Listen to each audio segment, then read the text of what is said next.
Good morning, my friends. We're continuing with our series on karma, reincarnation, and the chakras. And this being Monday, this is the day when I remind you all that the work that I do, which I call the mission of the masters, because that's what it is, at least in my heart, is supported by your very, very generous enthusiasm. You can sign up on a regular basis with Patreon, a wonderful website where you can people with resources can find people with creative ideas, and we can all work together. You can also go directly through PayPal, Mission of the Masters, or through Venmo. And everything that you do, Patreon is not tax exempt, but we are a recognized USA tax exempt religious entity. So if you wish to get that kind of credit when you go through PayPal, and I believe also through Venmo, I can make that possible for you. So, am I saying Venmo? I meant, yes, Venmo. Okay, my friends, I think the Venmo is less clear. I think I'm actually being, PayPal is a better system. I don't mean to be so unclear about it, but I've been doing a lot of things lately and a lot of details are not in my head. It makes what I'm doing so much more vibrant and meaningful to my heart to know that your enthusiasm is also sustaining it. So it's a great privilege to work together with all of you. Now let us pray. Heavenly Father, Divine Mother, friend, beloved God, Jesus Christ, Babaji Krishna, Lahiri Mahashaya, Swami Sri Yukteswar, beloved Master Paramahansa Yogananda, saints of all religions, dear friend and guide Swami Kriyananda, humbly we bow to you all. Help us to feel your inspiring guidance, that the thoughts and feelings that come to us are not merely rearranging what we already know, but presenting to us new creative energy that will allow us ultimately to transform and transcend. We are your children. Bless us and guide us. Om peace. Amen. The last time we were talking, I realized when I was trying to express how the progression of spiritual growth happens, I went back to something that I often refer to, which is the Indian caste system. I'm not going to repeat the whole class from from last time, but sufficient to say it's an interesting, different take on it. So don't start with a prejudice against it. It's basically an abstract description of moral and spiritual development. And I wanted to start by giving you a clearer summary of what those four different divisions are. What I said, just to make it clear to you, is that the original idea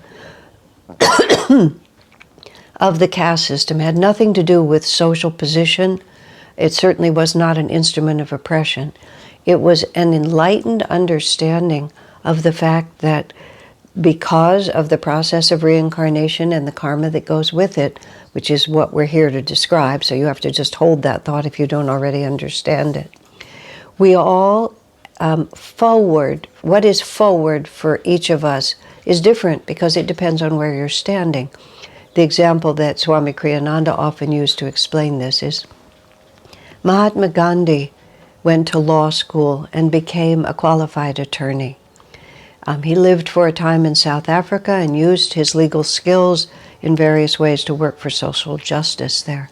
He eventually moved back to the country of India and became the spiritual and moral leader of that country, to the point that he led a non-violent revolution that gave India its freedom in 1949 from the oppression of being a colony governed by another nation.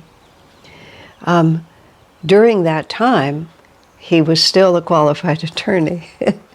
But if at any point during his efforts to free India, if he had said, for example, I'm so famous now, if I open a law practice, I can set my family up for generations of wealth.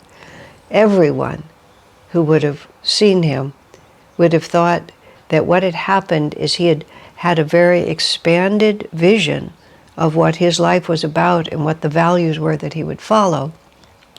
And all of a sudden he would have contracted that vision. Expanded and contracted are very important words here. Contracted that vision, and without exception, people would have felt that he'd gone backwards. Now, if you have a drunken uncle who's never done a lick of honest work in his life and is squandering the family fortune, and he conceives of the idea, I want to go to law school, and I want to become an attorney, and I want to make lots of money. And this man stops drinking and gets up and goes to school and becomes a hardworking man and raises a good family. Everyone looking at that would see that he had expanded his sense of his own potential, what he was going to do in life, from just lying on the couch and being a lazy drunk. So for him, exactly the same ambition, exactly the same action would have been a forward action for him and not a backwards action. And this is one of the reasons why spiritual progress is a little bit hard to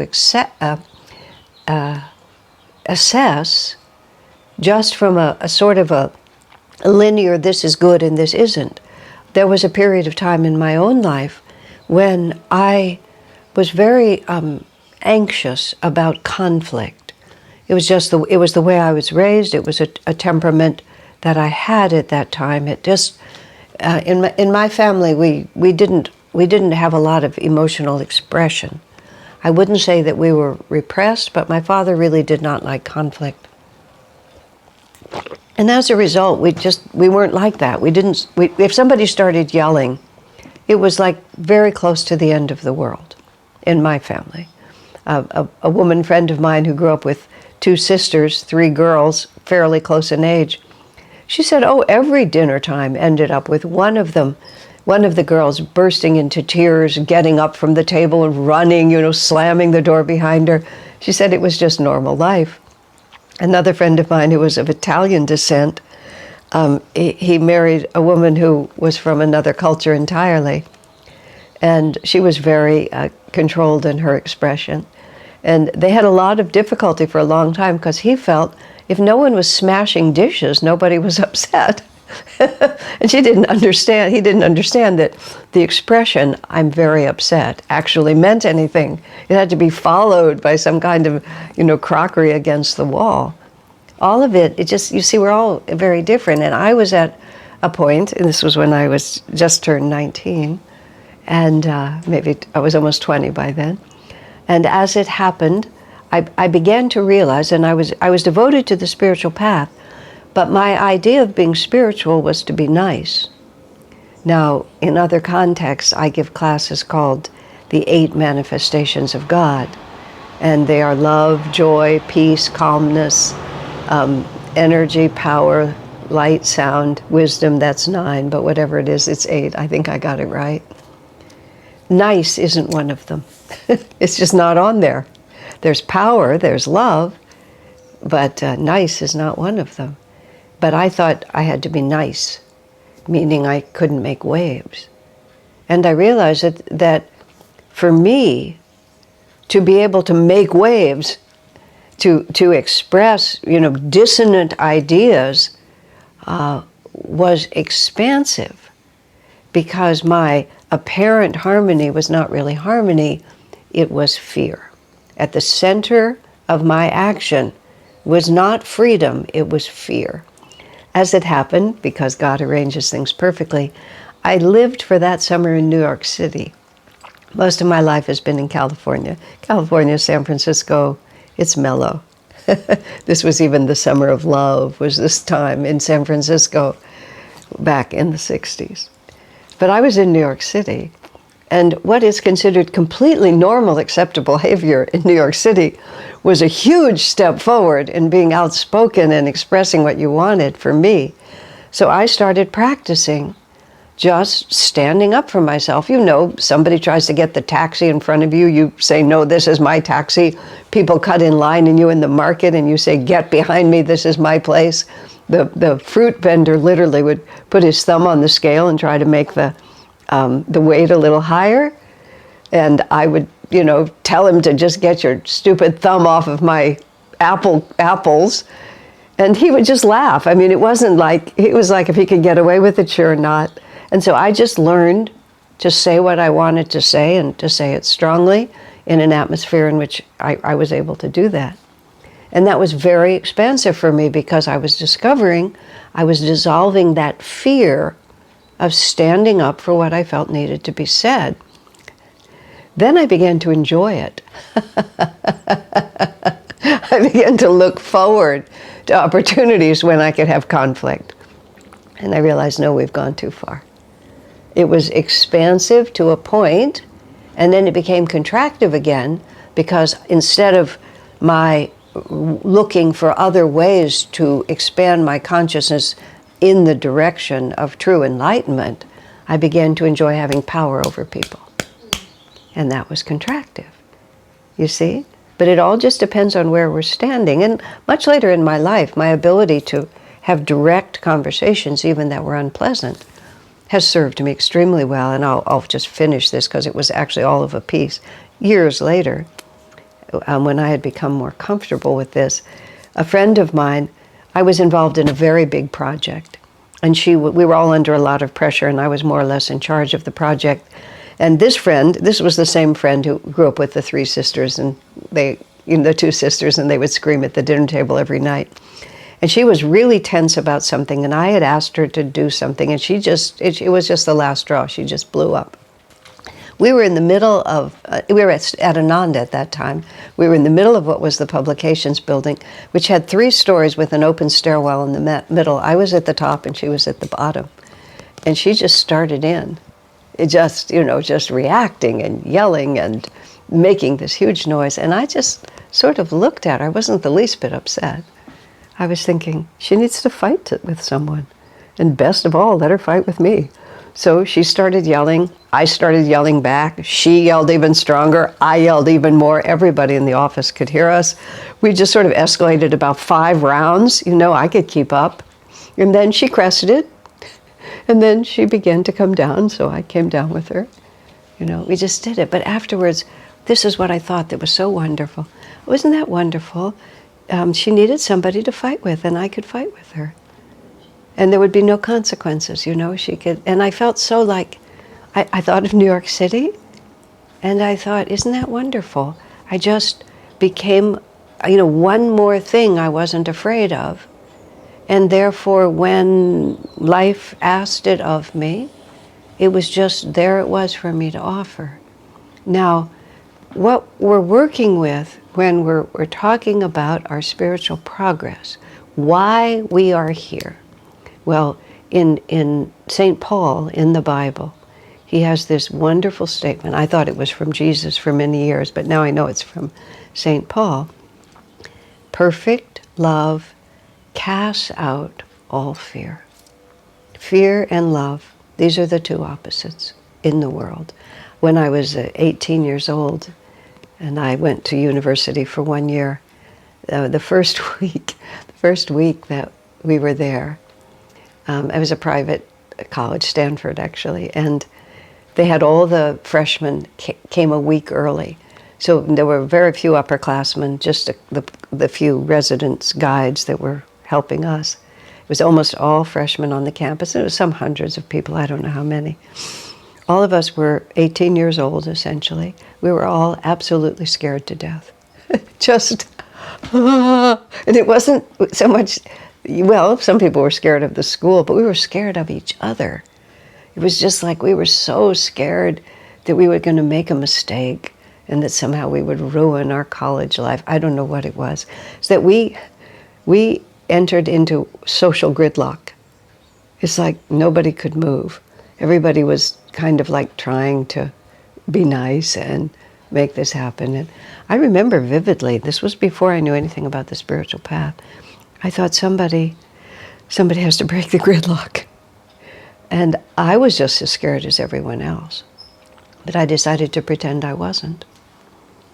And as soon as I did that, at this time, like more than 50 years later, I have one close friendship, except for my sister, my biological sister, who's also a good friend.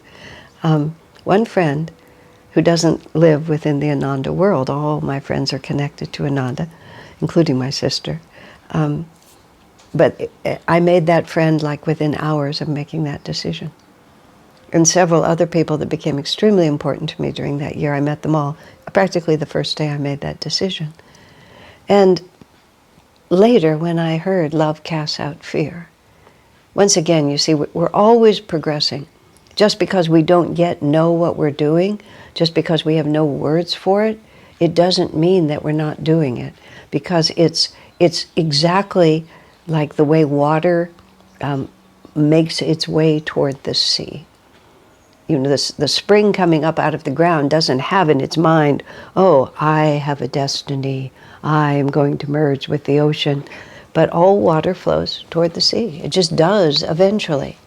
And eventually water merges with the greater body of water until it all comes together in that way. We are a little bubble of spirit. We were born to merge with the great ocean of infinity of which we are a part. And so it isn't a question of whether we decide to do it or not. It's that we're constantly moving in an expansive direction. Once you start thinking about this, even if you watch animals, for example, Swamiji has often given the example of like a monkey or a chimpanzee. It's like they will just eat a little bit of a lot of different things. Now you might say it's because they know they need the vitamins, but they also do it just because they want the experience. And animals are curious. You see dogs, they're just so curious. They're always looking at things. And just any animal that you watch, they don't just move in a mechanical way. There's something else that's always pushing them. And this quest after more and more experience is what actually, we're touching now on reincarnation, actually begins to move us. The jiva actually moves through the animal levels. And what it does, this is how Swamiji puts it perfectly. We manifest the body that has the capacity to allow, that has the neurological capacity for us to be able to express the full extent of the consciousness that we can access at that point.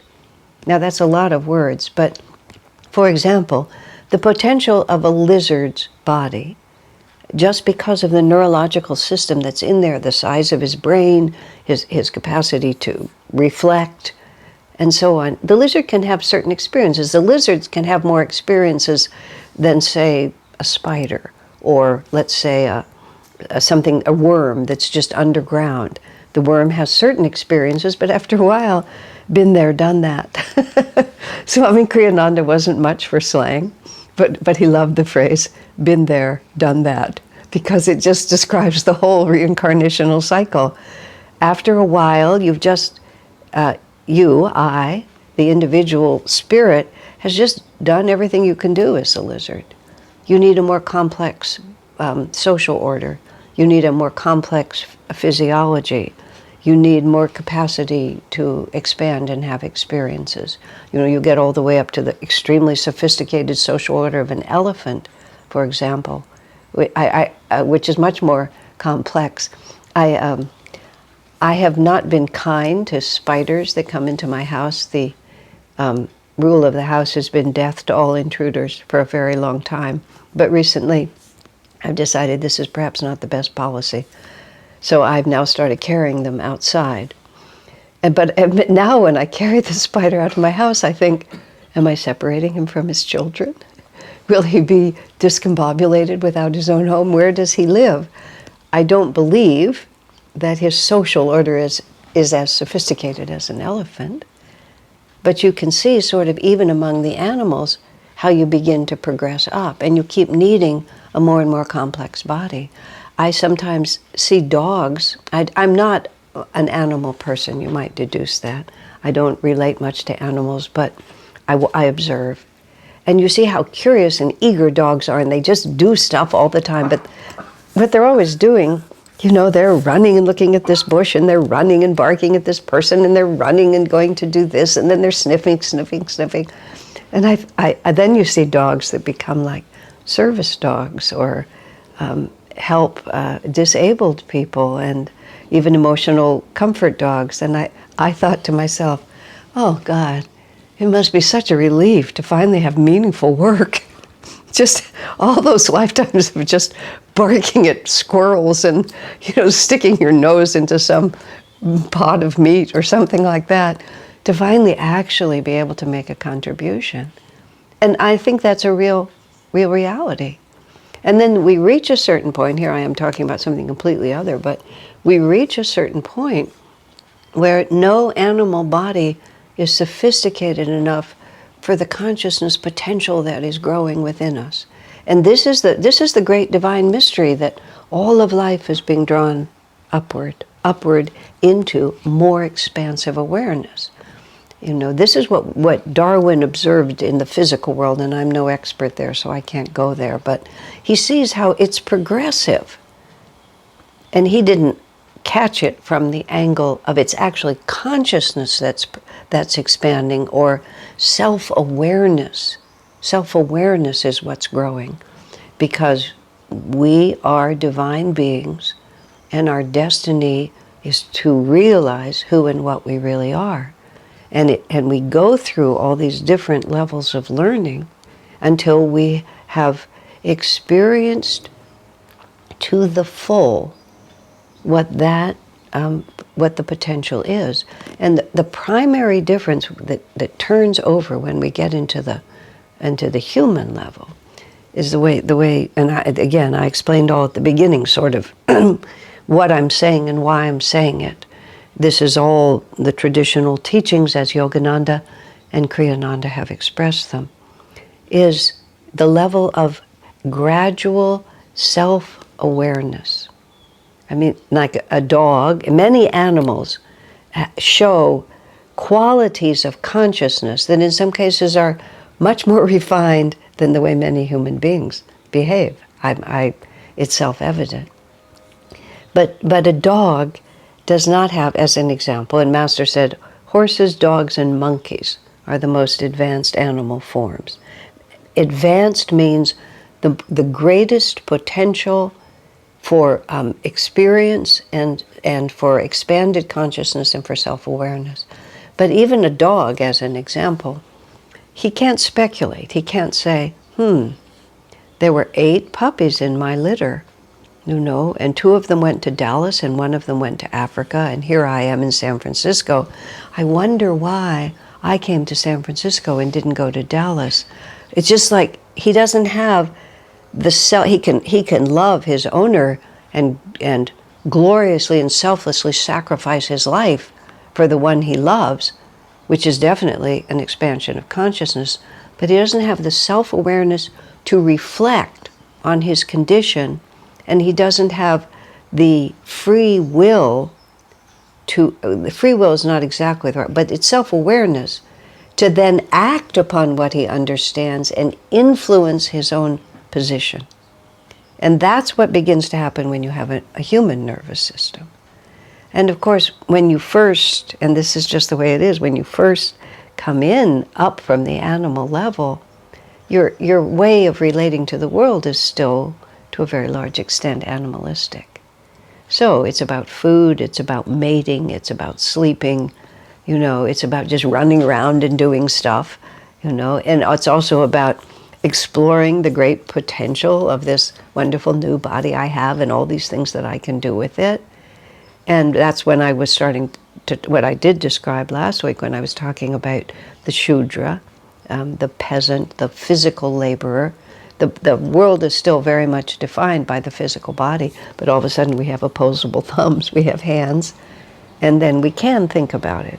And of course that's also very difficult, because all of a sudden there's many, many more realities that we have to take into account, you know, and it can be very confusing, which is why, as I was expressing last time, in that first stage, that first caste, as we're calling it, that first stage of development, there is still a tendency to just want to sink back into the comfort of being an animal. We romanticize a lot about wild animals, for example. A friend of mine had a very vivid dream of being a big brown grizzly bear.